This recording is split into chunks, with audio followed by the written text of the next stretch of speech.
Hellcat. What's going on YouTube? My name is Mark and welcome to the Traveling Wolf.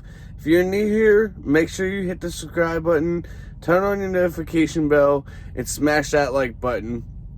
I got some really important news for you guys. It's some very good news, but you're gonna have to wait until after I come off my home time. I'm still currently in a truck. I'm actually down here in Carlisle right now. I got picked up tomorrow in Greencastle, go to Rochester. So I got some really big news for you guys, all right? And it's exciting news. But for right now, I'm going to go ahead and talk about my thoughts and opinions on getting your CDL. Is it worth it? Is it worth the time to go through it? Alright guys, so I've been getting a lot of questions. It's not just from family members, it's not just from people on YouTube, and it's not like I get a couple questions here and there on YouTube. But mainly my Instagram and my Facebook. I've been having a lot of friends hit me up. I've been having a lot of people just randomly ask me whenever I'm at home or, you know, I hang out with people. They ask me, is it worth getting your CDL? And I want to make a video and give you my complete, honest, biased opinion on it. I ain't gonna be around the bush. I ain't that type of guy. I'll give you a straight up and honest opinion about it. So my thought is and it's gonna be different for everybody, okay? I think it's worth it, to tell you the honest truth. It's just like having your college degree. I unfortunately dropped out in 12th grade. I dropped out of high school. I didn't go to college. So I had nothing going for me, you guys. I really didn't. So the next best thing was to either go to the military or get my CDL. Now, I'm going to be honest with you guys. I didn't know anything about driving trucks. I first started out when I was 18. I was working at McDonald's, and then I started working for Flying J, and then started getting slowly into driving, and I knew that was a job that I liked. I liked driving trucks. And it wasn't big, huge semi trucks that I was driving. I was driving tow trucks, 26-footer straight trucks, and just simple stuff like that. So that's where I started out. And then when I worked for Flying J, I kind of I was thinking about getting my CDL, and I just didn't know how to go about it. So yes, getting your CDL, if you're in the same situation I am, it's definitely worth it. I had nothing going for me. I was working dead-end jobs. I was never happy working where I was working. And I was always happy if I was either driving tow trucks or driving 26-foot straight trucks. Now, it's not only just, for people who dropped out of school. It's not just for people who don't want to do anything else. But this is where the money is at. Between military, working, police, fire, EMS, any type of government, that's where the money is going to be. Union, coal mining, driving trucks, and being a nurse and stuff. But I do see, and this is something you'll see out here, there is a lot of people out here that are young that went to college that can't get a job because they spent all this money on going to college, and they have to wait because there's no job positions opening for them, or there's no job opportunity for them right now. So what do? They go and get their CDL to make money to try to pay back that debt or catch up on life. Now, whenever I went and got my CDL, there's certain things that I was never told that I'm going to tell you guys. It's a little secret, okay? Well, it's not a secret. You're going to find out either way. One, when you go get your CDL, make sure you save up enough money or have enough money put aside or to have somebody help you out, because when you go get your CDL, you're never going to have that time. You know what I mean? You're not going to have that kind of money to catch up on rent, your bills, stuff like that. I'm sorry if I sound like I'm out of breath. I'm starting to get sick, as you can see or hear by my voice. Number 2, okay? Make sure you communicate with your significant other before you go get your CDL. The reason being is because you're going to be a month to 2 months in your CDL training. And then after you get your CDL, you're going to go be out on the road for a month to 2 months and then be able to go home. Number 3, make sure you do your research on what company you want to go with before you sign your contract with that company.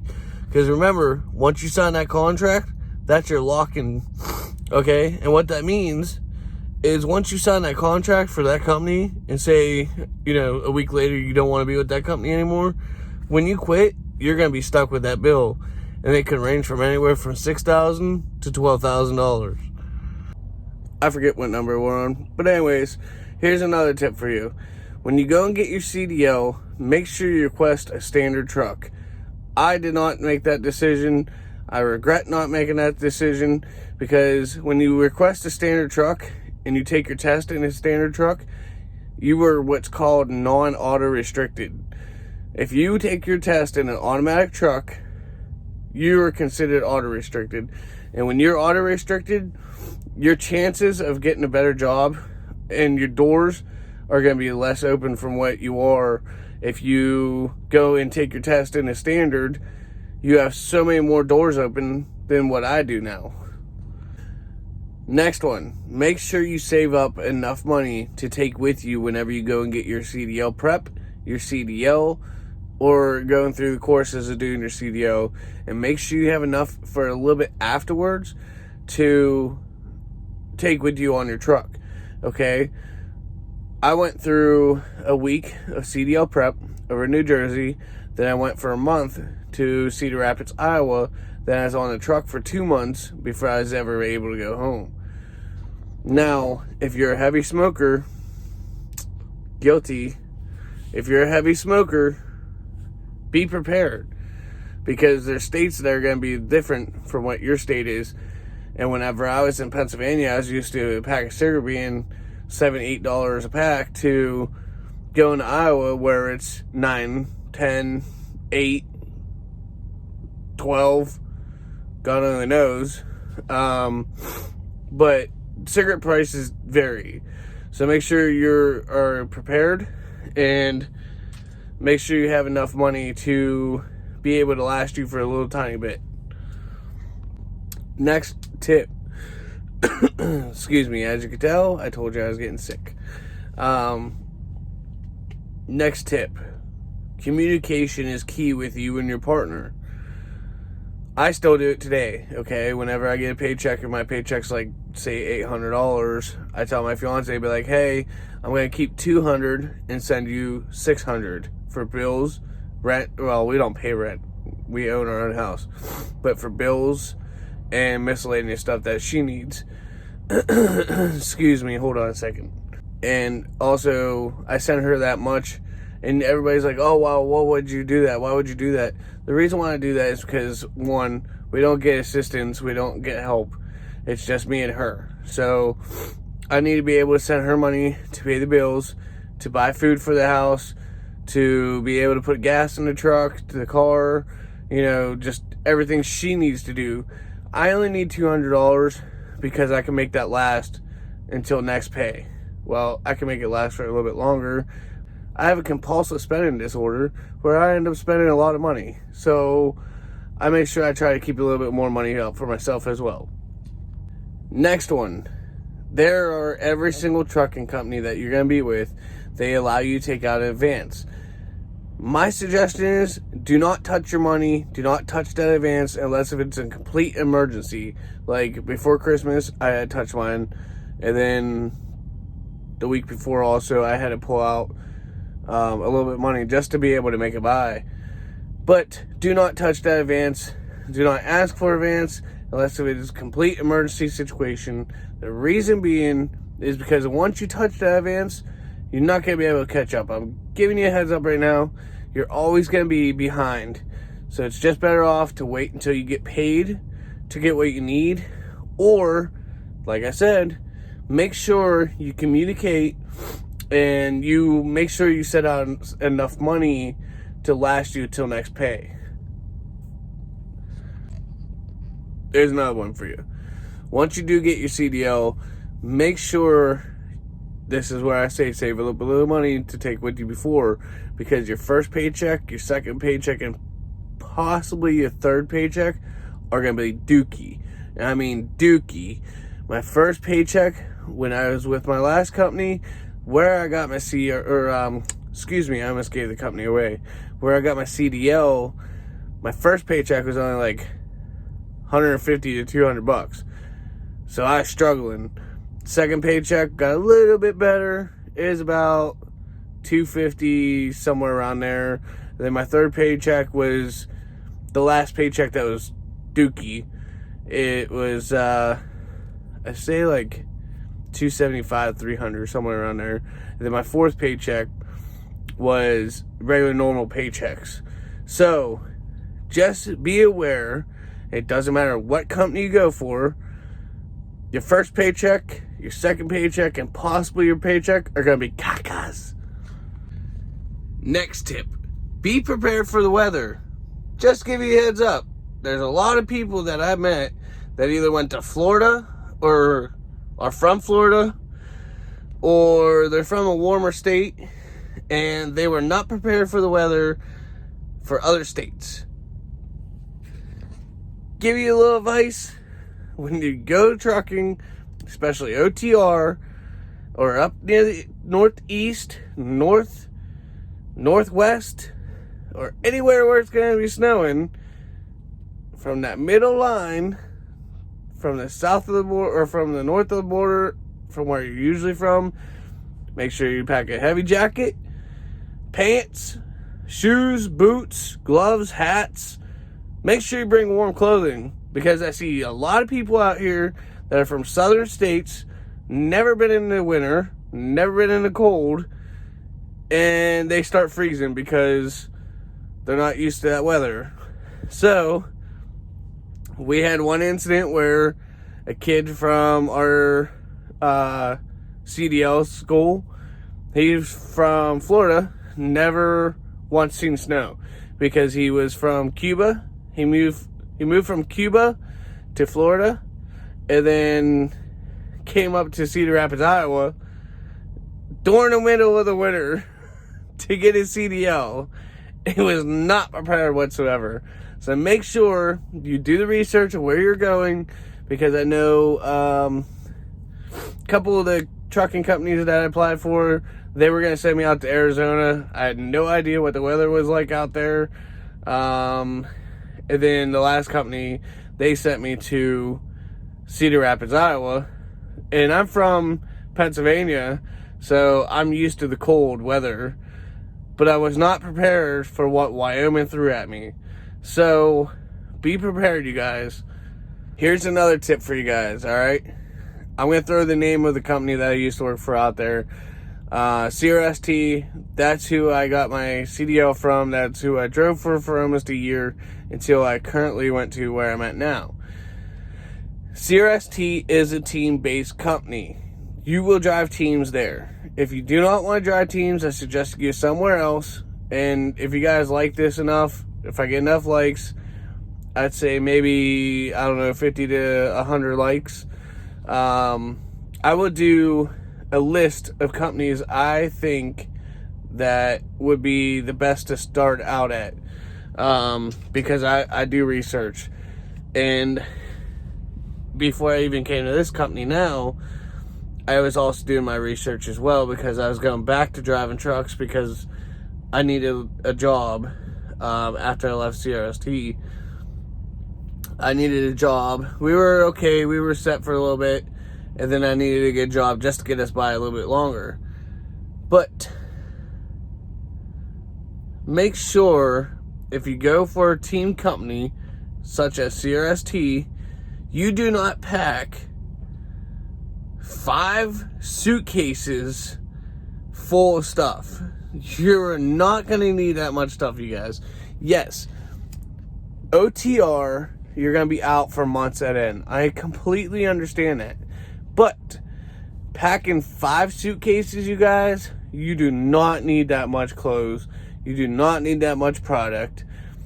I literally packed one big duffel bag, and that was like 5 pairs of pants or 8 pairs of pants, 20 to 30 t-shirts, all my socks, which I had like, I don't know, 50 pairs of socks, and all your underwear, as much underwear as you're going to need. And I give you a little hint, I know it's not going to be the greatest, but, and people are going to think you're disgusting for it, but who gives a shit what they think? You can always rewear your clothes, you guys. It's not like you're out there busting ass and sweating profusely all day long. You know, you can wear your pants for 3 days, wear your shirt maybe 1 or 2 days, change your underwear every damn day, and change your socks every 2 days. That's what I do. I know it sounds disgusting, but, well, actually I don't do that now because I don't need to. But when I was over the road, that's what I did. And the reason being is because you can save yourself on your clothes. I mean, you know what I mean? And when you need to do laundry at the truck stops. So you don't need to bring all your whole entire household stuff with you. Especially when you're going with the team company like CRST, you're just very, very limited on space. I think I'm going to wrap that up, you guys. That's just like a little tips and stuff before you go get your CDL. But do I suggest that you should be, or do I suggest you should get your CDL? The answer is yes. The money's not where it used to be in this industry. And I'm telling you guys that now. And everybody knows what happened with Celadon. So make sure you do your research. And obviously that's something you're not going to know with the company right away. But if you see a little, little crap going on with your paychecks and, it's just like little hints and stuff, chances are I'd be questioning. And that's another thing, you guys. There's a lot of drivers out here. They'll tell you. You'll sit there and listen to these drivers out here. And make sure you do, because a lot of them have been out here a lot longer than you have. Especially if you're going to be new getting your CDL. A lot of these drivers been out here for 30, 50, 60 years. I've been out here for a year. I'm still green. Or a lot of people say I'm still wet behind the ears. But I do got my experience, you guys. And I do know what I'm talking about. I do know what I'm looking for. Especially when I go with other companies. But I think it's a good idea, especially if you have nothing going for you. You're working dead-end jobs. You don't have a high school diploma, or even if you do have a high school diploma and you have a college degree and you can't find a job, they're always looking for drivers out here. It's not that hard. Whenever I went for my CDL, I never had experience with driving trucks, especially with trailers, let alone a big, huge semi. Never had experience with it. I had experience with driving tow trucks and 26-footers. That is about it. But yeah, it is definitely worth it, you guys. I went from making, $600 paychecks to, and that's every 2 weeks. I went from $600 every 2 weeks to $600 to $800 to $900 a week. So I'm making double to triple what I was making. So yeah, if you can't live off of that, then I don't know what to tell you guys. Me and my fiance and her son are living really comfortable. All of our bills are paid up. Yeah, we struggle here and there with the paychecks sometimes, but that's the name of the game. You know what I mean? gotta pay your bills. As long as the bills are paid and there's food in their stomach, I'm happy with it. I can continue to work. But I'm gonna wrap this up, you guys, because I am starting to get sick and I can't be talking much longer because I'll start coughing and sneezing and everything else, and you guys don't want to see that. But if you guys like this video, make sure you press that like button. And like I said, if you're new, make sure you hit the subscribe, turn on your notification bell, and I'll be doing more videos, you guys. And like I said, I got some very, very big news for you guys. If you stick tuned until after the 10th, you'll figure out what it is. Alright, you guys, take it easy. See you on the next one.